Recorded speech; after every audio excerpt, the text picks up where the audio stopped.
remember having a conversation in college that revolved around poverty or some sort of undefeatable social ill.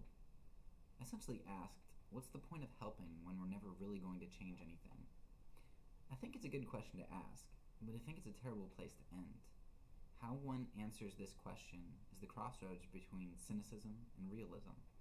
I prefer to think of myself as a realist, not a cynic, which is why tomorrow I will explore my reasons, my responses to this poem. Entitled today's poem, Cynicality. I know that the correct word is cynicism, but I changed it to cynicality for reasons I'll explain tomorrow.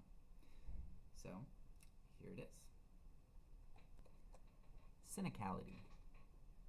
A day never passes without the moving of my heart, whether it be the anger at hypocrisy when one condemns another, yet does the same, or unfathomable questioning that pervades my soul when I see the despicability of man's depravity as grieving parents bury what's left of their child. I'm disturbed when I see the high prices of items that are unnecessary, and I'm disturbed even more when I find myself purchasing them, and look down at others who do not have as much. When I get home, I watch the news on my plasma TV, and I'm taken aback as I see that a man was murdered. He was murdered for his shoes.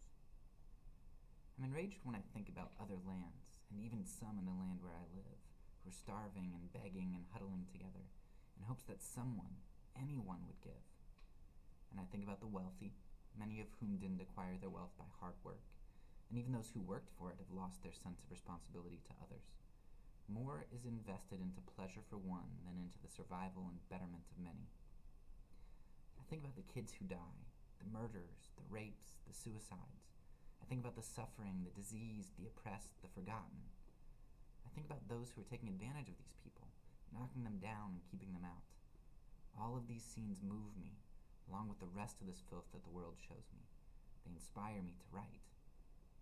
But if I would write about it all, the only thing that would change is my pen, because all the ink that this world holds could not the ills of the world mend.